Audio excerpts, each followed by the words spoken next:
Tonton video ini sampai selesai agar Anda tidak gagal paham.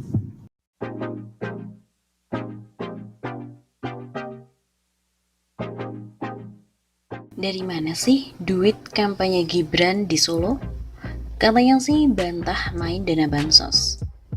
Gibran Rakabuming Raka membantah terlibat dalam pusaran kasus korupsi dana bansos ex-Mensos Juliari P. Batubara.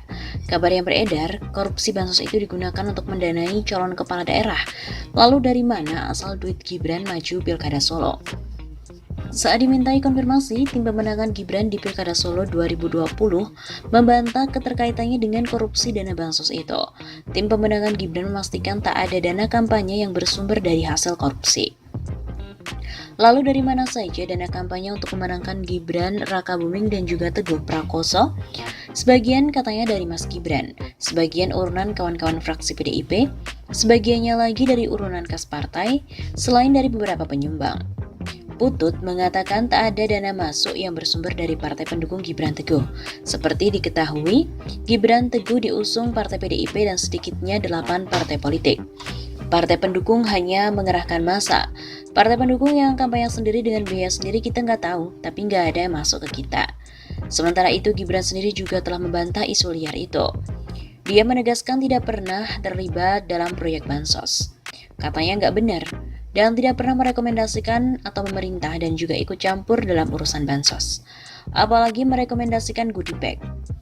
Begitu kata Gibran, usai belusuan di kawasan Banjarsari Solo. Menurut Gibran lagi, dana kampanyenya dalam Pilkada Solo bisa dicek dalam laporan yang sudah disampaikan ke KPK. Bisa dicek sendiri, bisa dicek semua LHKPN dana kampanye, bisa dicek online. Silakan dicek ke tim, kita nggak pernah yang namanya ditutup-tutupi. Begitu katanya. Dugaan politik uang dalam Pilkada 2020 memang tercium jauh sampai dengan kabupaten di Sumatera Barat. Kuasa hukum kandidat dari gubernur dan juga wakil gubernur mengatakan bahwa adanya tudingan diduga bahwa bansos COVID-19 bisa menjadi wujud konkret politik uang. Tidak hanya itu, putra sulung Presiden Jokowi juga mengikuti Pilkada Solo untuk pemilihan wali kota Solo pada 9 Desember kemarin. Gibran juga membantah dana kampanye yang digunakannya pada Pilkada Solo itu berasal dari hasil korupsi bansos, dan ia pun mempersilahkan KPK memeriksa. Gibran yang juga merupakan putra Jokowi menyebut bahwa aliran dana kampanye Pilkada Solo yang dia gunakan telah disampaikan secara transparan dan dapat diperiksa secara daring oleh siapapun termasuk KPK mengenai asal-usul dana yang digunakan sehingga tidak mungkin berasal dari korupsi dana bansos. Gibran juga meminta pihak yang menuduhnya menggunakan dana bansos hasil korupsi untuk membuktikan hal tersebut dan bersedia diperiksa oleh KPK. Terkait bansos, dia juga membantah terlibat dalam skandal korupsi di Kementerian Sosial. Terkait dana kampanye, Gibran juga mempersilahkan semua pihak termasuk KPK memeriksanya secara langsung. Mengingat laporan dana kampanye dalam Pilkada Solo dilakukan secara terbuka dan juga transparan.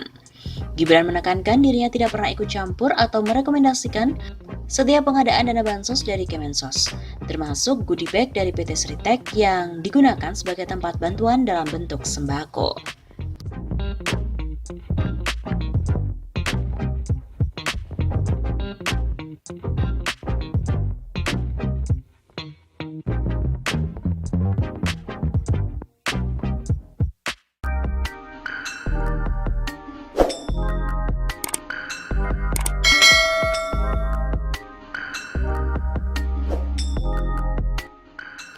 Dugaan bagi-bagi duit Komisioner KPU Solo di Pilkada 2020. Markas itu tak terlalu besar, terletak di persimpangan jalan utama Kota Surakarta, depan Taman Gerten di samping Jalan Layang Purwosari. Ruang tamu berukuran 3x4 meter berisi meja dan kursi kayu. Di atas meja dan kursi berserakan kertas berisi nama-nama warga Solo. Kantor Purnawirawan Pejuang Indonesia, PPRI, sayap Partai Gerindra, pendukung Prabowo Subianto cabang Solo itu jadi markas relawan calon perseorangan Bagio Wahyono, FX Suparjo. Sekretaris PPIR Solo, Sapardi, menyimpan data pendukung Bajo.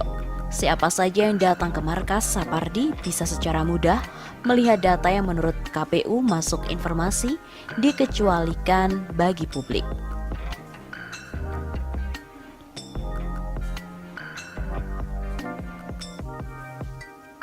Berbekal data pendukung Bajo, kami pun mendatangi belasan warga di Kelurahan Semanggi dan Mojo, Kecamatan Pasar Kliwon. Sebagian menyatakan pendukung dan lainnya tak pernah setor salinan KTP, tapi namanya masuk dalam daftar pendukung Bajo. Satu keluarga di Kelurahan Semanggi, Sri Sugarni dan suaminya, berkata tak masuk akal dia mendukung Bajo setelah diberitahu namanya masuk dalam daftar KTP pendukung Bajo. Uzang, suami Sri, merupakan relawan pasangan Gibran dan juga Teguh. Keduanya juga tak pernah diverifikasi oleh petugas pemilihan mendukung Bajo.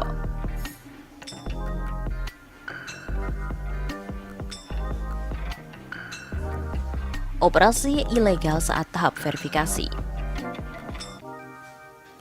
Dana ilegal diduga berasal dari salah satu komisioner KPU Surakarta mengalir ke petugas pemilihan tingkat kelurahan hingga kecamatan.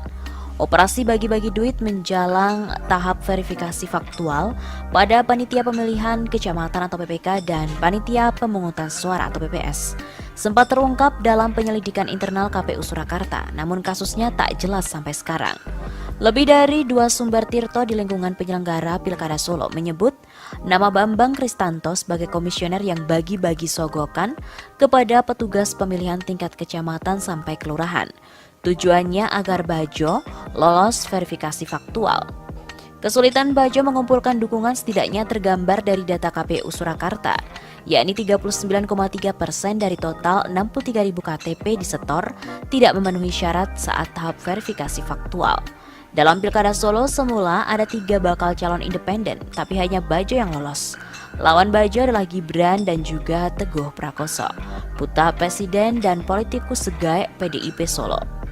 Ada dugaan Bajo diloloskan KPU agar tidak ada kotak kosong dalam Pilkada Solo. Dalam Pilkada Solo ini ada dugaan maklar KTP agar Gibran tak melawan kotak kosong. KTP-KTP dicatut untuk dukung Bajo. Muhammad Halim masih sulit percaya bagaimana ia dan kedua anaknya yang tinggal di kampung Tegal Sari Lawean bisa dinyatakan masuk dalam daftar pendukung Bajo. Halim yang merupakan kakak kandung Muhammad Ali mendaftar sebagai calon wali kota Solo dari jalur perseorangan. Pada akhir Juni 2020, Halim didatangi oleh panitia pemungutan suara bersama tim verifikasi Bajo. Mereka berkata KTP Halim masuk dalam daftar pendukung Bajo. Ia pun bertanya bagaimana bisa tim Bajo mendapatkan KTP miliknya dan kedua anaknya.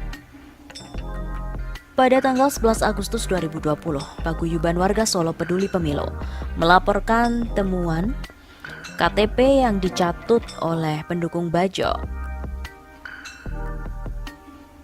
Melaporkan hal itu pada Bawaslu di Solo. Tresno dan juga Halim menjadi saksi atas temuan itu, namun Bawaslu menghentikan penanganan perkara tersebut. Ketua Paguyuban Johan Syafaat menyebut saat itu menemukan 5 warga yang datanya berupa KTP dan tanda tangannya dicatut untuk memberikan dukungan ke Bajo. Namun hanya 2 warga yang bersedia melapor sebagai saksi di Bawaslu.